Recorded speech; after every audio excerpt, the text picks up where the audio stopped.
Hello, and welcome back to the Wormery. As you can see, we have a pretty full pan there. As you may see, we have a pretty full castings boulder tray and an original bedding 27-gallon bin is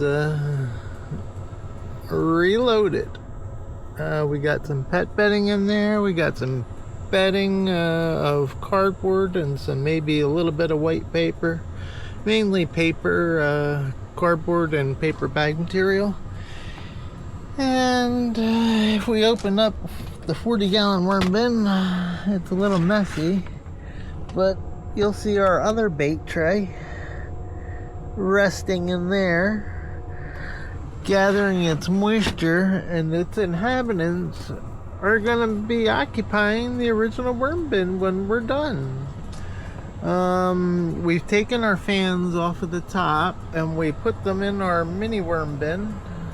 We cracked them there and the lid open, and yeah, let me lift it up. There you go, you can see better now. Two fans blowing in on top of the mini worm bin to dry that material out. We did learn a valuable lesson in the need to maintain moisture throughout the time when the worms are in there, but you have to continue to keep that moisture in your castings, or they don't come apart very easy. They turn into little boulders. Maybe if you watch AV's channel, you'll know what casting boulders are, and they're not fun to work with. They're like hard little rocks of castings and bedding and maybe some other stuff that you might add into it, but yeah, this stuff has a good amount of moisture but not enough, so we're letting it sit out. Yeah, there's a piece of paper, and yeah, it's vermicompost. It's not completely worked. There's no seeds, that's for sure. I try to do my best not to put seeds in there, at least ones that aren't going to grow. I don't like my worm bins growing plants. It's not fun to me. I like to grow plants outside of the worm bins using the castings. So yeah, doing good. They'll dry out a little bit more. I rescued 99.9% of the wormies that were in the bait trays, and I painstakingly scraped the castings off the bottom of the bait station trays. They gather little wormies for some reason. As this mister system was feeding the water in on those bait trays, the castings would stick to the bottom of it, and the wormies collected there along with some cocoons, and I guess they felt that their numbers were low, so that they were making cocoons, and yeah, we had little wormies attached to the inside of the plastic and the outside of the plastic. So I painstakingly took the legs of my little rake here, and we help the little wormies onto the other bait station tray, and then yeah, tomorrow we'll clean that other tray off, and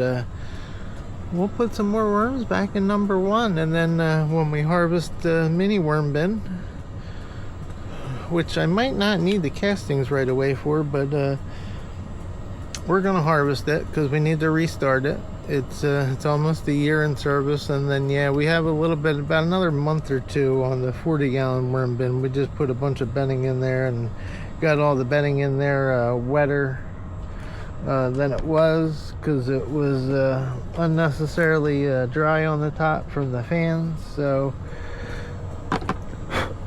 we made a big mess in here today, but hey, it was a good day. We harvested the original worm bin, and yeah, pretty soon, once we get some of the moisture out of the mini, we'll drag this here shaker table with the 1/4-inch mesh back out into the greenhouse, and we'll harvest that one. But at the moment, I don't have enough room to keep the shaker table out here, so It's gonna find its way back into the garage tomorrow and out of the greenhouse. There's no room for it. The castings are gonna get mixed in with bloom. My mix is the Fox Farms compost. I like that compost, that pre-bagged compost stuff. That stuff, it's called soil conditioner, Fox Farm soil conditioner. I love that stuff. It works good. I love every part except for the chips. It's got pine bark chips that yeah. And that's half of what's in that bin is the pine bark chips. They're too big to go through the corner and smash, and they don't ever go anywhere. So yeah, it's a good. I guess it's the wood chips are a good mulch. So I guess it does one good thing is it absorbs the sun, and it doesn't, I don't know why they put it in there. It doesn't serve any nutrient benefits. So Fox Farms compost. I use the Earthshine biochar, and I use the Green and Go Bloom. It's a 255, and I used to use Flower Girl, but I don't know if I have any more Flower Girl left. There might be some in that other tray over there. That's why I'm pointing you that way. Yeah, so what else do I put in there? In my top dress, there's soil conditioner. There is the Earthshine biochar. There's the Bloom nutrients from Green and Go. Then I put pumice, perlite, and what else goes in my earthworm casting? And the worm castings, which is also an Earthshine, but I double up. And what else do I put in the soil conditioner? That's all I can think off the top of my head. If there's anything different, I'll show you guys when I'm mixing it up, and I'll create a short so you guys can watch a short and see what goes in my top dress P-newts. Well, PNK newts for my dragon fruits to get them pushing more blooms out. We've got a good wave going for the first flush. We just need a few more.